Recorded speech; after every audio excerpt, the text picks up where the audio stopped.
নমস্কার বন্ধুরা, মিনুর রান্নাঘরে আপনাদের স্বাগত। চলে এলাম নতুন একটা রেসিপি নিয়ে। আজকের আমি রান্না করব কুঁদরি।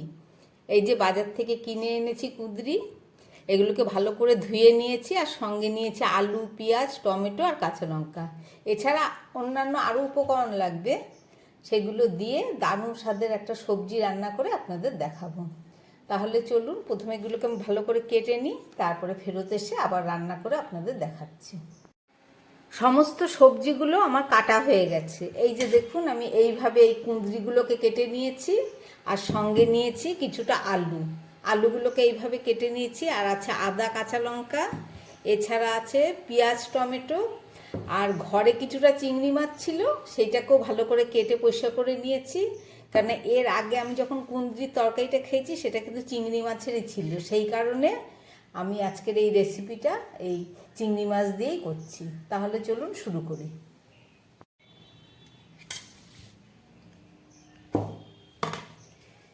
একদম প্রথমে আমি এই চিংড়ি মাছটার মধ্যে নুন আর হলুদটাকে মেখে নেব। এই যে পরিমাণ মতো নুন দিয়ে দিলাম আর দিয়ে দিচ্ছি পরিমাণ মতো হলুদ। এটাকে খুব ভালো করে আমি মেখে রেখে নেব।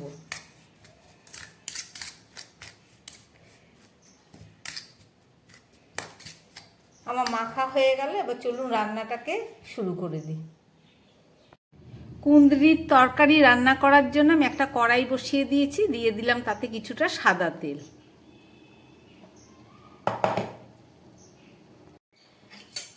তেলটা গরম হয়ে গেছে, এবার দিয়ে দিচ্ছি কটা বড়ি।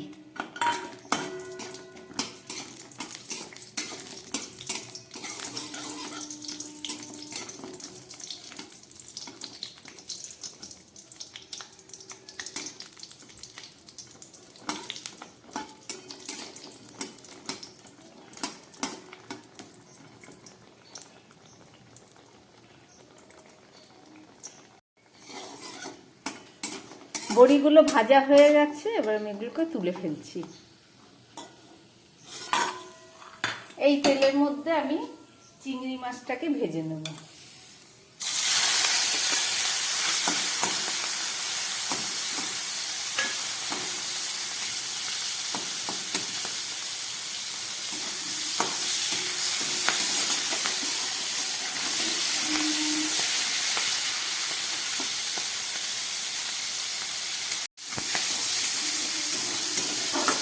চিংড়ি মাছ ভাজা হয়ে গেছে, এবার চিংড়ি মাছটাকেও তুলে ফেলছি।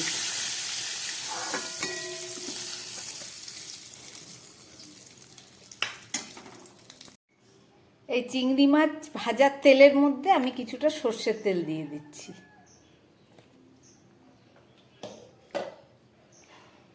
এই তেলের মধ্যে আমি দিয়ে দিচ্ছি একটু জিরে ফোড়ন।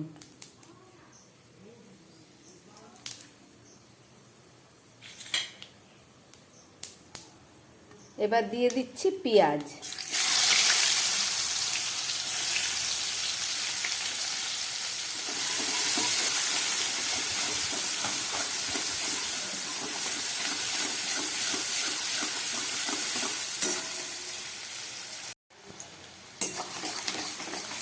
পেঁয়াজটা হালকা ভাজা হয়েছে, এবার এর মধ্যে দিয়ে দিচ্ছি কেটে রাখা আলু।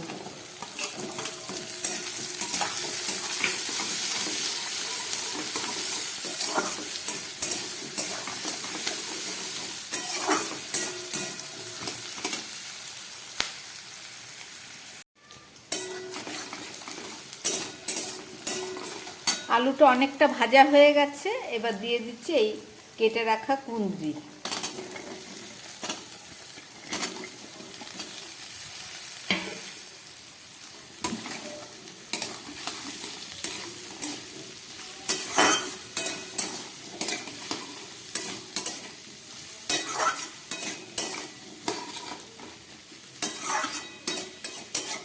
আলু আর কুঁদরিটাকে আরও 2 মিনিটের মতো আমি খুব ভালো করে ভেজে নেব।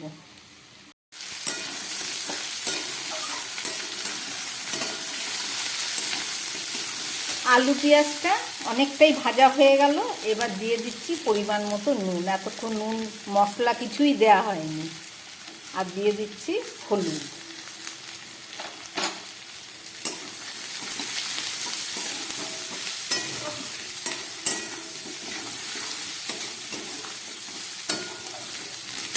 এবার দিয়ে দিচ্ছি কেটে রাখা পেঁয়াজ, টমেটো।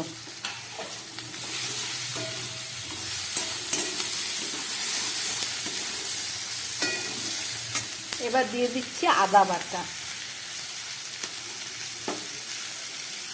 দিয়ে দিচ্ছি হাফ চামচ জিরের গুঁড়ো, দিয়ে দিচ্ছি হাফ চামচ ধনের গুঁড়ো, আর দিয়ে দিচ্ছি সামান্য শুকনো লঙ্কার গুঁড়ো। এই সব দিয়ে খুব ভালো করে আবার আমি কষাবো।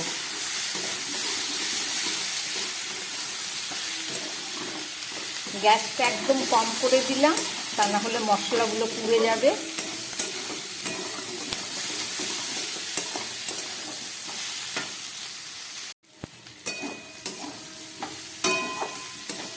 গুঁড়ো মশলা দিয়েছি, ওই জন্য সামান্য একটু জল দিয়ে দিলাম, যাতে মশলাটা ভালো করে কষানো যায়।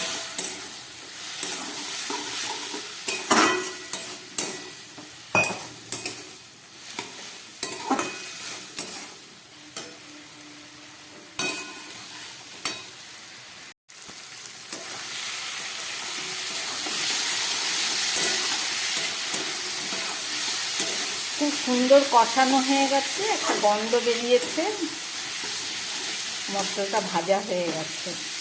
এবারে আমি দিয়ে দিচ্ছি এই কেটে রাখা কিছুটা কাঁচা লঙ্কা, এই যে চিড়ে রেখেছি। আপনারা যে যেমন ঝাল খান সেই পরিমাণ দেবেন। আমি আগে হাফ চামচের একটু কম কিছুটা গুঁড়ো লঙ্কা দিয়েছিলাম।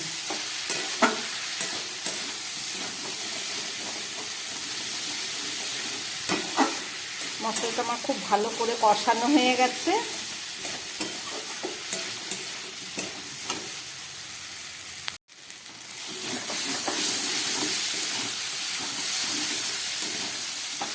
এবার আমি দিয়ে দিচ্ছি খুব সামান্য একটু চিনি। এখানে এই ছোট চামচের মানে 4 ভাগের 1 ভাগ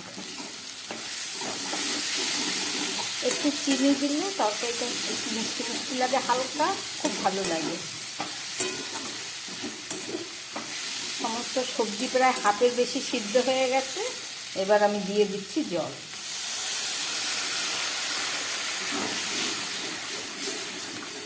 বেশি জল দিলাম না, কারণ এটা সিদ্ধ প্রায় হয়ে এসছে, এটা একটু গায়ে মাখা তরকারি হবে।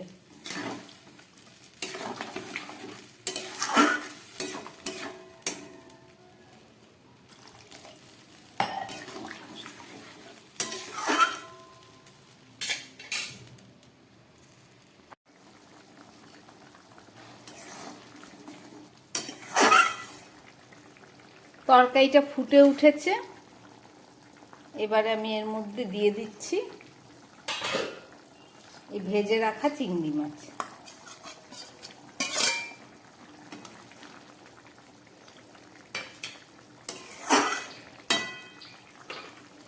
আর দিয়ে দিচ্ছি এই ভেজে রাখা বড়ি।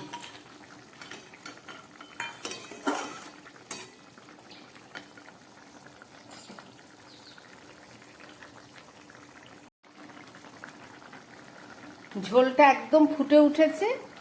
এবার এটাকে আমি ঢাকা দিয়ে দিচ্ছি।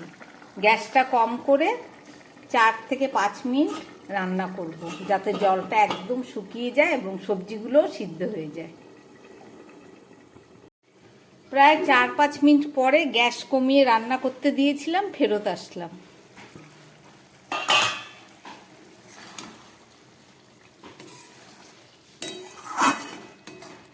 গ্যাসটা এবার মিডিয়ামে করে দিচ্ছি। দেখুন কত সুন্দর গলে গেছে।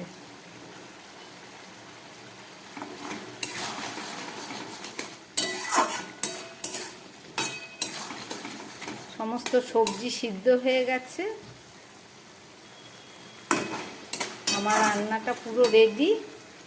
এবারে আমি দিয়ে দিচ্ছি এর মধ্যে সামান্য পরিমাণ ধনেপাতা।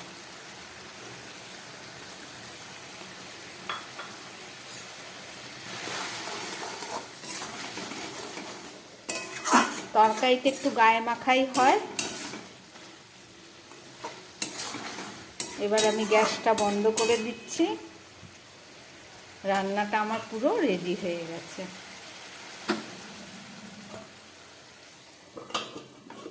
দু মিনিট পরে ফেরত আসছি। রান্না হয়ে যাবার 2 মিনিট পরে ফেরত আসলাম।